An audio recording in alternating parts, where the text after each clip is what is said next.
Praise the lord. ప్రభునందు ప్రియ దేవుని బిడ్డలారా, ఈ ఉదయకాల వేళ ఈ పునరుద్ధానపు ఆరాధనలో మరి కూడి వచ్చినటువంటి దేవుని బిడ్డలకును, మైక్ ద్వారా ఉంటున్న గ్రామ ప్రజలకును యేసు క్రీస్తు పేరట మరి హృదయపూర్వకమైన వందనాలు తెలియజేస్తున్నానండి. ఈరోజు కొన్ని నిమిషాలు దేవుని వాక్యమును మనము ధ్యానం చేద్దాం. అది ఇశ్రాయేలీయుల నడుచుచూ ఉన్నటువంటి దినాలు. ఆ దినాలలో మోషే నాయకత్వములో మరి ఇశ్రాయేలీయుల ప్రజలు బానిసత్వము నుండి విడిపించబడి ప్రయాణమై వస్తూ ఉన్న దినాలు. ఆ దినములలో దేవుడు వారిని పాలు తేనెలు ప్రవహించగలిగిన ప్రాంతానికి దేవుడు నడిపిస్తానని వారికి వాగ్దానం చేసిన రీతిగా మరి దేవుడు వారిని నడిపిస్తా ఉన్నాడు. అయితే మోషే ఒక దైవజనుడిగా, ఒక ప్రవక్తగా, ఒక నాయకుడిగా దేవుని సమాచారమును ప్రజలకు అందించేవాడిగా మరి నిలబడి ఉన్నాడు. అయితే మరి మోషే సహోదరుడైన అహరోను మరి దేవుని యొక్క యాజక పని కొరకు దేవుడు ఎన్నుకున్నాడు. దేవుని సన్నిధానంలో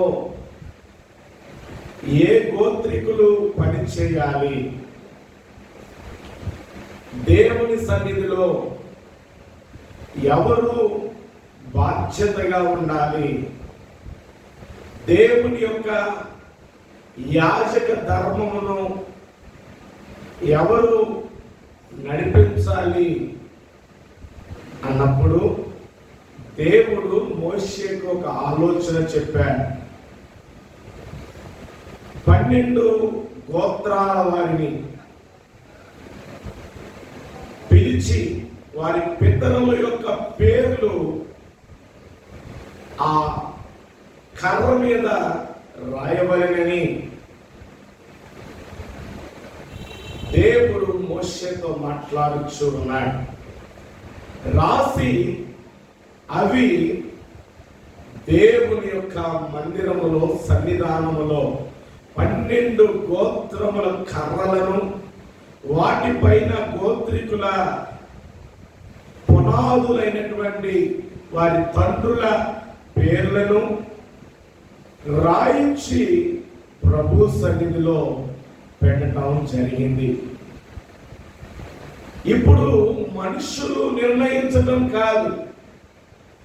ఈరోజు చాలా మంది కూడా చీట్లు వేసి సంఘములో నాయకుల్ని ఎన్నుకుంటారు. కానీ దేవుడు ఇక్కడ మనుషులను ఆలోచన ప్రకారముగా కాక దైవ చిత్తానుసారముగా మరి ఎవరు నా సన్నిధానములో పరిచర్య చేయాలి, దేవుని మందిరములోను, అతి పరిశుద్ధ స్థలములోను, పాలెములోను, దేవుని ఆవరణములోను పని చెయ్యాలి.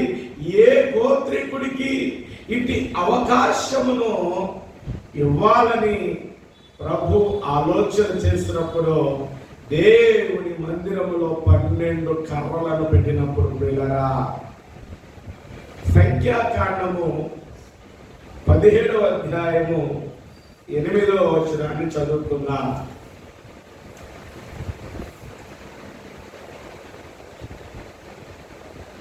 సంఖ్యాకాండము 17వ అధ్యాయము 8వ వచనాన్ని చదువుకుందాం. మరునాడు మోషే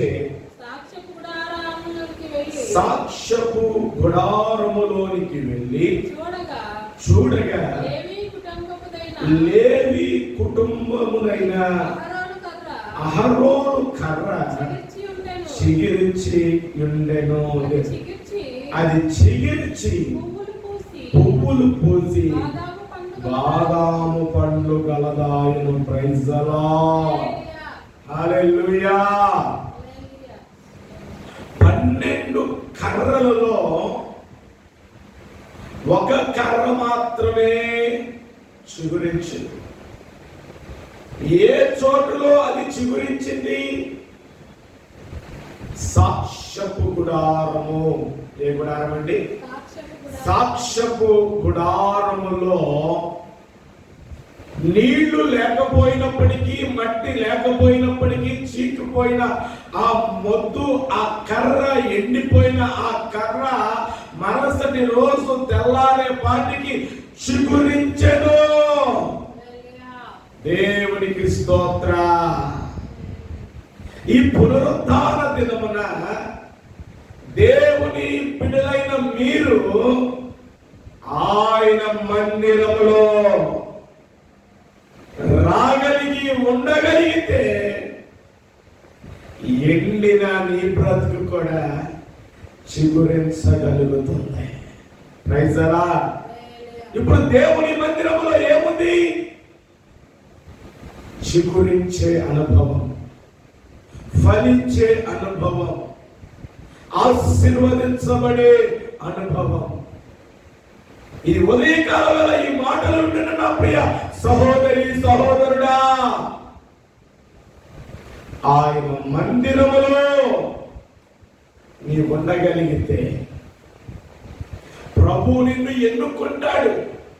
నీవు తగిన వాడివైతే దేవుని యొక్క ఆశీర్వాదము పొందుకోవడానికి నీవు అర్హుడవైతే, దేవుని దీవెన పొందుకోవడానికి నీవు అర్హుడవైతే ఆయన మందిరములో నీవు చిగురించుదువుగాక.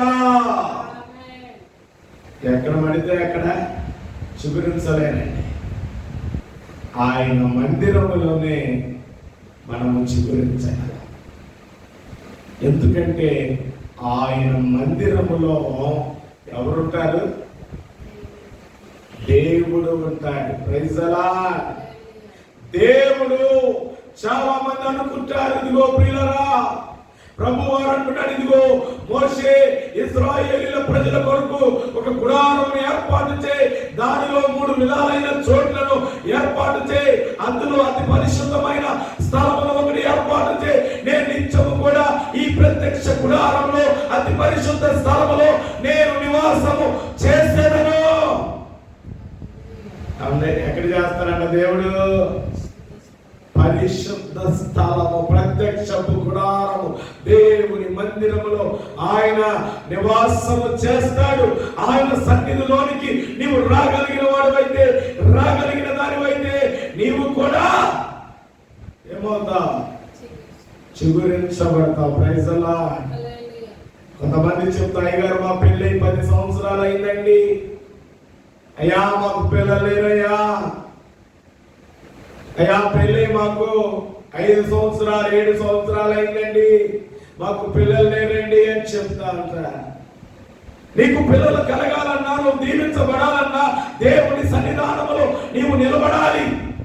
దేవుని సన్నిధానంలో దేవుని ఆశీర్వాదం పొందుకోవడానికి ఆయన సన్నిధిలో మోకరిల్లి కనిపెట్టి నీవు ప్రార్థన చేయగలిగితే కనని గర్భం ఏమవుద్ది? తెరవబడుద్ది. Praise the lord. ఈరోజు విశ్వాసులు ఎలాంటి వారిగా ఉన్నారంటే, మేలు పొందుకొని, దీవెనలు పొందుకొని మందిరాన్ని విడిచిపెట్టే వారిగా ఉన్నారు. నిన్నటి దినాన మరి జగన్ కాలనీలో విశ్వాసులు వస్తారు. వాళ్ళ కోడలికి డెలివరీ అవుతా ఉంది. ఆ మునుపటి రోజు, అయ్యా అమ్మ బిడ్డ పెరిగిపోయాడు, చాలా ఇబ్బంది అయిపోద్ది, ఇది చేయలేము అని ఒకరోజు పెండింగ్ పెట్టారంట. నిన్న చేస్తానన్నారంట. ఫోన్ చేసి ప్రార్థన చేయించుకుంది. ప్రార్థన చేశాను.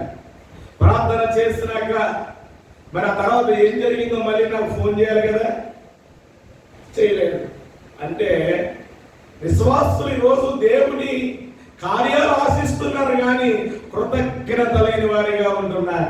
మేలులు పొందుకుంటున్నారు కానీ దేవుని మందిరానికి, దేవుని సన్నిధికి నడవలేకపోతూ ఉన్నారు. కానీ ప్రియులారా, దేవుడు ఎక్కడ పడితే అక్కడ ఉండడండి. ఆయన అన్నాడు, పరిశుద్ధ స్థలమును ఏర్పాటు చేయి. ఆ పరిశుద్ధ స్థలములో నీవు అర్పించే ప్రతి దహన బలులను నేను స్వీకరిస్తా. యాజకుడిగా ఉన్నటువంటి నీవు పరిశుద్ధ స్థలంలోనికి వచ్చి నిజ దేవుడైనటువంటి దేవుని నీవు ఆరాధించగలిగితే నేను నీ పక్షముగా ఆయన సన్నిధిలో నిలబడతాను అని నీవు ఏం చేయాలి? ఒక తీర్మానం చేసుకోవాలి. కానీ పిల్లరా, 12 కర్రలలో ఒక్క కర్రే చిగురించింది.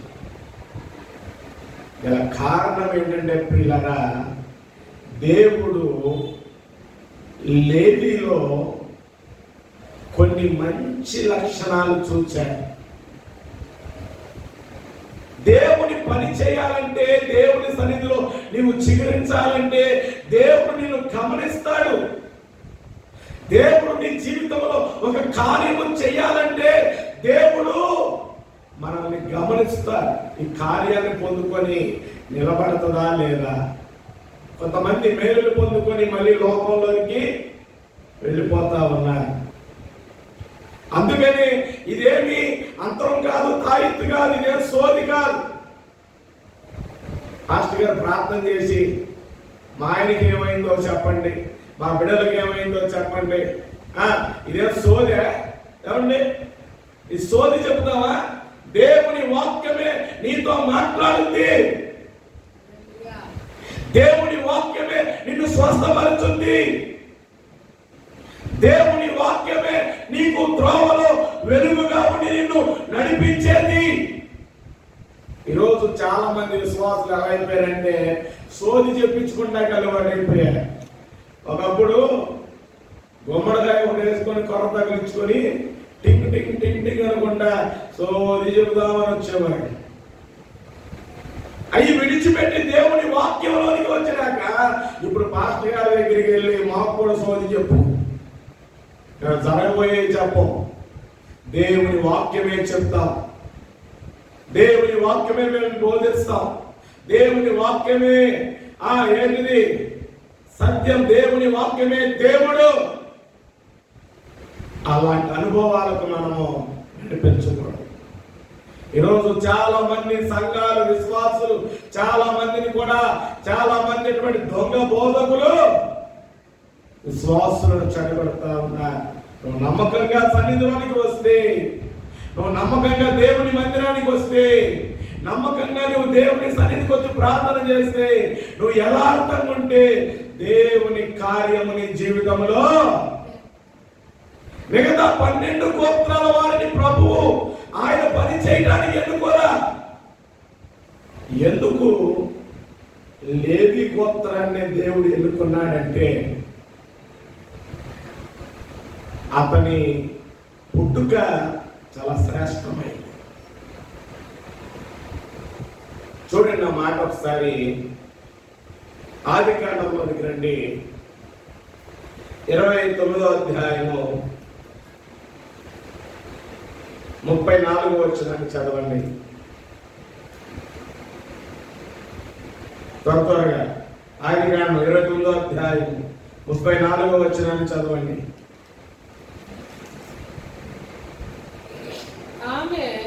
ఆమె మరలా గర్భవతి కని తొదకు ఈసారి నా పెనిమిటి నాతో హత్తుకొని ఉండును, అతనికి 3 కుమారులను కంటిని అనుకొనెను. అందుచేత ఇతనికి లేవి అను పేరు పెట్టాను. Praise the lord. ఇక్కడ మనం కొన్ని విషయాలు గమనించాలి. ఇక్కడ ప్రియులారా, యాకోబు భార్య అయినటువంటి లేయా యాకోబు ఇష్టం లేకోకుండా వివాహం చేసుకున్నాడు. అయితే లేయా జబ్బు కలది అని రాయబడింది. ఈ కుమారుడు పుట్టేటప్పుడు యాకోబు లేయాను హత్తుకున్నాడు. బాగా గమనించాలి. వారిద్దరి మధ్యన ఒక బాండింగ్ ఉంది, హత్తుకునే బాండింగ్. ఆ హత్తుకునే అనుభవాన్ని బట్టి, ఆ హత్తుకున్న విధానమును బట్టి ఈసారి పుట్టినవాడు లేవి అని పేరు పెట్టింది. అంటే అంతకు ముందు ఉన్నటువంటి పరిస్థితులు వేరు, లేవి పుట్టినప్పుడు పరిస్థితి వేరు. వారి జీవితాలలో ఎడబాపు ఉంది, ఇష్టం లేని పరిస్థితి. అయితే లేవి పుట్టినప్పటికీ ప్రియులారా, యాకోబు లేయమని హత్తుకున్నాడు, ప్రేమించాడు. అందుకని మనము ఆధ్యాత్మికమైన కోణంలో కనుక మనము ఆలోచిస్తే యెషయా గ్రంథం చూడండి,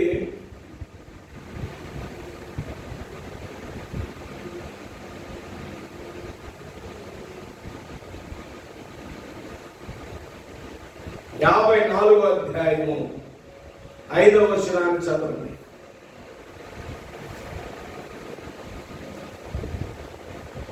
యెషయా గ్రంథము 54వ అధ్యాయం 5వ వచనము. నిన్ను సృష్టించిన వాడు నీకు భర్త అయి ఉన్నాడు, సైన్యములకు అధిపతి యెహోవా అని ఆయనకు పేరు. నిన్ను సృష్టించిన వాడు ఏమై ఉన్నాడు? నీకు భర్త అయి ఉన్నాడు. అంటే ఆధ్యాత్మికమైన కోణములో, శరీరానుసారమైన కోణములో కాదు, ఆధ్యాత్మికమైన ఆలోచనలో కనుక మనం ఆలోచిస్తే నిన్ను సృష్టించినటువంటి వాడు నీకు ఏమై ఉన్నాడు? భర్త అయి ఉన్నాడు. అంటే చూడండి, యాకోబు లేయమును హత్తుకున్నాడు, ప్రేమగా దగ్గరకు తీసుకున్నాడు, ప్రేమగా మాట్లాడు.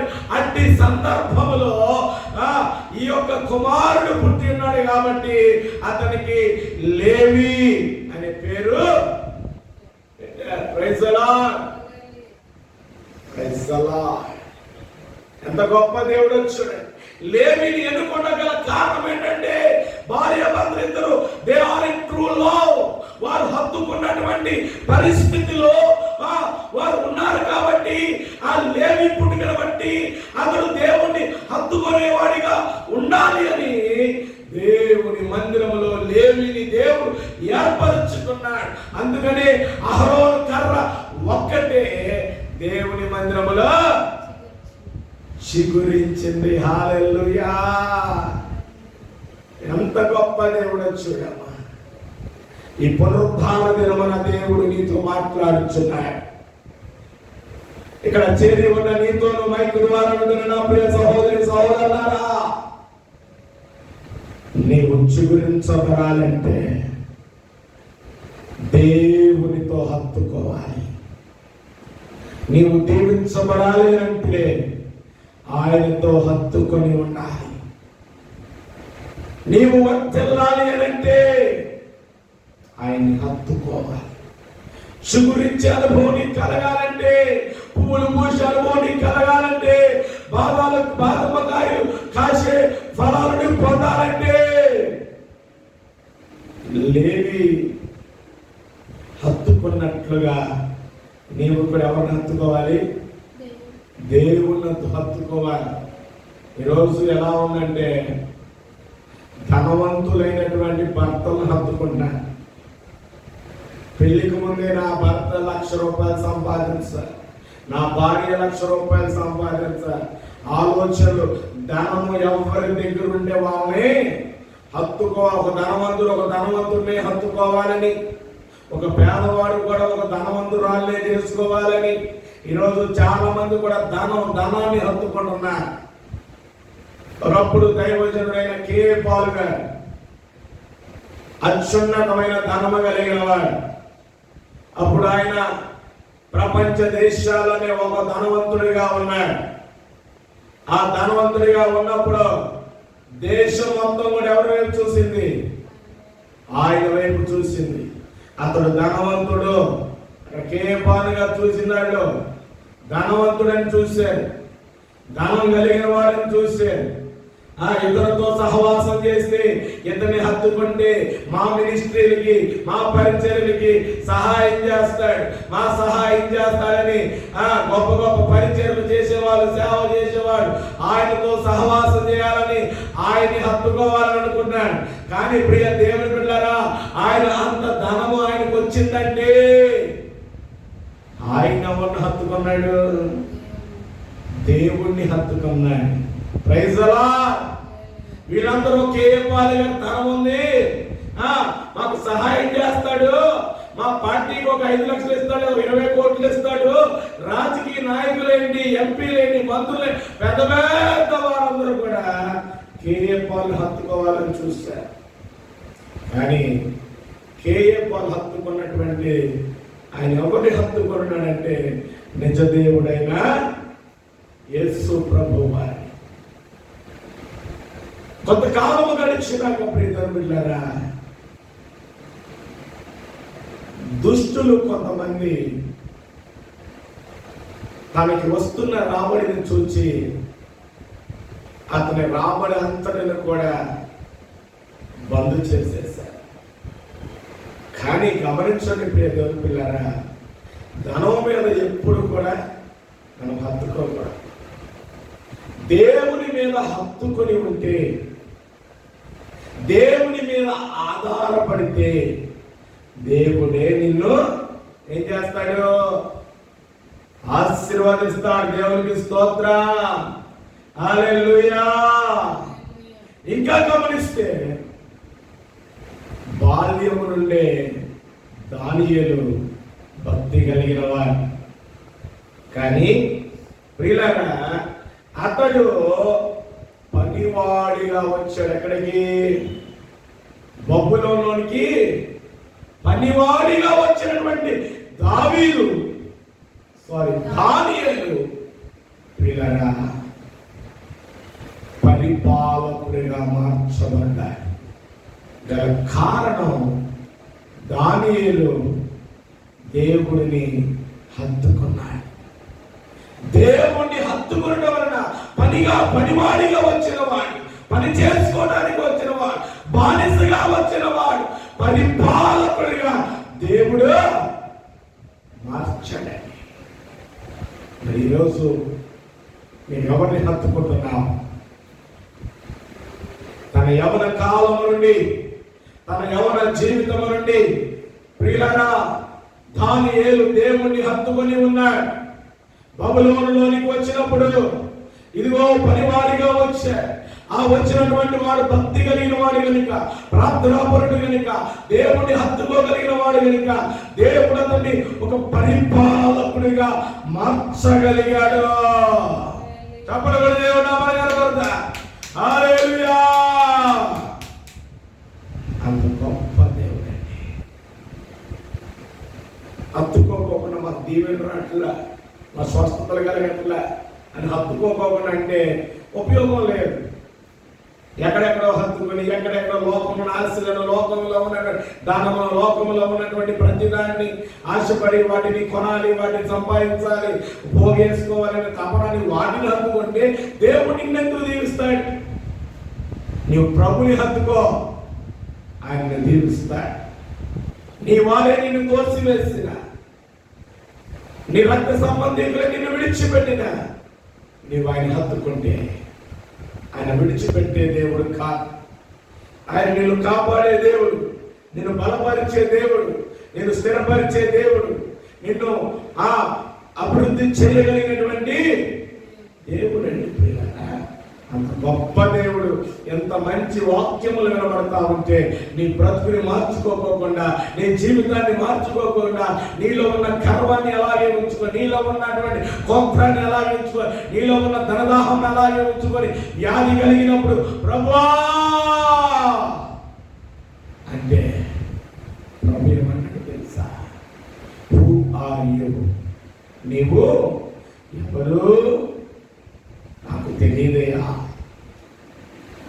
అందుకనే దీపం ఉండగానే చేయాలి, ఇల్లు చక్క పెట్టుకో. దీపం ఉండగానే నీ ఇల్లు చక్క పెట్టుకో. నీ ఇల్లు అంటే నీ హృదయం అనే ఇల్లు. యెషయా ప్రవక్త ద్వారా హిజ్కియాకు వార్త వచ్చింది. హిజ్కియా ఆయనను వెళ్ళిపోవాల్సిన టైం వచ్చింది. నీ ఇల్లు నీవు అంటే హిజ్కియా గోడ తట్టు తిరిగి ప్రభు దగ్గర ప్రార్థన చేసి తన ఇంటిని 15 సంవత్సరముల ఆయుష్ పొడిగించుకోగలిగాడు. చూడండి ప్రియ దేవుని పిల్లరా, దేవుణ్ణి హత్తుకుంటే ఆయుష్ పెరుగుతుంది. దేవుడిని హత్తుకుంటే దీవించబడతాం. దేవుణ్ణి హత్తుకుంటే నీకు స్వస్థత కలుగుతుంది. దేవుణ్ణి హత్తుకుంటే నీ పిల్లలు వృత్తిలోనికి వస్తారు. దేవుణ్ణి హత్తుకుంటే నీ కుటుంబము ఎలా ఉంటుంది? చిగురించబడుద్ది, వర్ధిల్లింప చేయబడుద్ది, ఆశీర్వదించబడుద్ది. అందుకని లేవిని దేవుడు ఎన్నుకోవడానికి గల కారణం ఏంటంటే అతడు హత్తుకునే అనుభవం కలిగిన వాడు, అతడు హత్తుకుని దేవునితో ఉండదగిన వాడు. అందుకనే ఆ 11 మంది ఆ కర్రలో చిగురించలేదు, కానీ అహరోను కర్ర మట్టికే చిగురించగలిగింది. గల కారణం ఏంటంటే అహరోనులో ఉన్న అనుభవం ఏమిటంటే ఇదిగో ఆయన దేవునితో హత్తుకొనినవాడు. లేవి కూడా పుట్టేటప్పుడు వాడు భార్య భర్తలిద్దరు కూడా చాలా ప్రేమగా హత్తుకొని ఉన్న అనుభవము. అందుకనే ఉదయకాలంలో నా ప్రియ సహోదరి సహోదరుడా, దేవుడు నీతోనే మాట్లాడుతున్నాడు. ఎక్కడున్నా సరే, ఏ పరిస్థితిలో సరే ఆయన హత్తుకోగలడు. ఆయన హత్తుకోవాలంటే వీధుల్లో హత్తుకోలేవు, ఆయన హత్తుకోవాలంటే సినిమా హాల్లో హత్తుకోలేవు, ఆయన హత్తుకోవాలంటే సంతల్లో నడి వీధుల్లో నీవు హత్తుకోలేవు. ఆయన హత్తుకోవాలి అంటే ఆయన మందిరములకు నీవు రాగలగాలి, ఆయన మందిరంలో నీవు అడుగు పెట్టగలగాలి, ఆయన సన్నిధిలోనికి నీవు రాగలగాలి. ఆయన సన్నిధిలో, ఆయన మందిరంలో ఉన్న ఆ కొమ్మ మట్టికి చిగురించింది. ఎందుకంటే దేవుడు ఎంతో మంది మందిరంలోనికి వస్తారు కానీ ప్రియులారా, దేవుడు కొందరికి ఆశీర్వాదాలు, ఎందుకంటే మిగతా 11 మంది ఆశీర్వాదాలు పొందుకోవడానికి అర్హులుగా లేరు. అందుకని నీ మనస్సుని బ్రతుకు మార్చుకొని దేవుని సన్నిధిలో నీవు అడుగు పెట్టి నీ యొక్క జీవితాన్ని మార్చుకోగలిగితే ఆయన మందిరములోనికి రాగా నీ బ్రతుకు చిగురించబడుతుంది, నీ బ్రతుకు పువ్వులు పూయగలుగుతుంది, నీ బ్రతుకు కాయలు కాయగలుగుతుంది, ఫలించి అభివృద్ధి పొందగలుగుతా. ఆ పునరుత్థాన దినమున నీవు దేవుని సన్నిధి దొంగలిస్తే నరకంలోనికి వెళ్ళిపోతావు.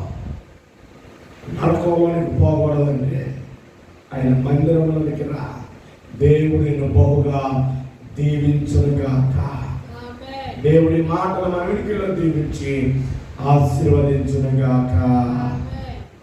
ప్రార్థన చేసుకుందాం. అందరూ కూడా కళ్ళు మూసుకోండి. మోకరించగలిగిన వారు మోకరించండి. ప్రియతమ పిల్లరా,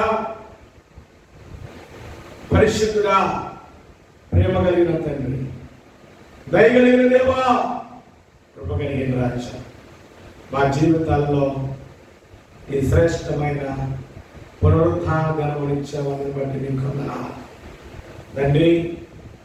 ఇప్పటి వరకు పాటలు పాడాం, స్తుతించాం, ఆరాధించాం. అమూల్యమైన వాక్యమును నీ దైవజనులను పెట్టుకొని నీ పరిశుద్ధ ఆత్మ ద్వారా నీ బిడ్డలను మీరు బలపరిచిన విధానమును బట్టి నీకు స్తోత్రములు నాయన. చెప్పబడిన ఈ వాక్యము మంచి నేలపడిన విత్తనాల వలె ఫలించడానికి సహాయం చేయండి. ఇదిగో ప్రభువా, పందుల ముందు వేయబడిన ముత్యాల వలె కాక మంచి నేల పడిన ముత్యాల వలె ఈ వాక్యములు ఫలించడానికి, ఈ వాక్యములు ఎదగడానికి తండ్రి అవి చిగురించి పువ్వులు పూసి కాయలు కాసి కోత కోసుకొని ఆశీర్వాదమును మాకు అనుగ్రహించండి. దీవెనలు మాకు దయచేయండి. మమ్మల్ని బలపరచండి, స్థిరపరచండి. వర్ధిల్లే బాటలో మమ్మల్ని మీరు నడిపించండి. అయ్యా తండ్రి, ఆదివారం 3 ఆరాధనలు జరుగుతూ ఉన్నాయి. మీరు మాతో ఉన్నారు, అందుని బట్టి నీకు స్తోత్ర. మమ్మల్ని బలపరచండి, మా గొంతులు మీరు ముట్టండి. అయ్యా నేను కనపరచగలిగే కృప, నేను స్తుతించగలిగే కృప ఈ ఉదయకాల వేళ పెద్దస్తా కోనేరు ప్రార్థన మందిరములో ఈ ఆరాధన మేము ముగించుకొని మరి 2వ ఆరాధన 10:30 గంటలకు పెద్దపేట శాలేం సంఘమునకు వెలుచు ఉండగా మార్గములో మీరు తోడుగా ఉండండి. అక్కడ కూడా రావస్తున్న బిడ్డలను మీరు దీవించండి. ఆరాధన జయకరముగా మీరు జరిగించండి, అద్భుతంగా మీరు జరిగించండి. అయ్యా వాక్య వినవచ్చు ఉండగా ప్రతి వారి హృదయాలు కరగడానికి, మార్చబడడానికి, బ్రతుకులు మార్చుకోవడానికి మీరు కృపను గ్రహించండి. 3వ ఆరాధన తండ్రి సాయంకాలం 7 గంటల నుండి తండ్రి నాయన 9 గంటల వరకు జగన్ కాలనీలో సి బ్లాక్ 51వ బ్లాక్ లో ప్రభా జరుగుతున్న ఆరాధన మీరు జ్ఞాపకం చేసుకోండి. అక్కడ నాయన అక్కడ బిడ్డలు వస్తున్నారు తండ్రి. నాయన అపార్ట్మెంట్ లో ఉన్న ప్రతి ఒక్కరి హృదయాలు మీరు కరిగించండి, వారి బ్రతుకులు మీరు మార్చండి తండ్రి. ప్రార్థన జరుగుతుందని ఆ స్థలంలోనికి అడుగు పెట్టడానికి మీరు కృపను గ్రహించమని నీ నామానికి మహిమ తెచ్చుకోండి. సాయంకాలం ఆరాధనలో కూడా నూతన బిడ్డలను మీరు నడిపించమని, అనేక మందిని మీరు తోడుకొని రావాలి. ఈ 3 ఆరాధనలు నీ నామానికి మహిమ కలిగినట్లుగా, నీ నామానికి ఘనత కలిగినట్లుగా నజరేయుడైన యేసు నామములో అడిగి వేడుకుంటున్నాను పరమ తండ్రి. యేసు రక్తమే చేయి, సిలువ రక్తమే చేయి. ప్రభు యేసు నామానికి సంపూర్ణ విజయములు కలుగును గాక. ఆమేన్. మన తండ్రి అయిన దేవుని ప్రేమ, కుమారుడు యేసుక్రీస్తు ఆయన కృప, పరిశుద్ధాత్మ అన్యోన్యమైన సహవాసం పొడిగిన మనకి రాని వారికి లోపలికి పరిశుద్ధులకు ప్రభు సదా తోడుగా ఉండి నడిపించును గాక. ఆమేన్. హల్లెలూయా. అందరికీ వందనాలు. Praise the lord.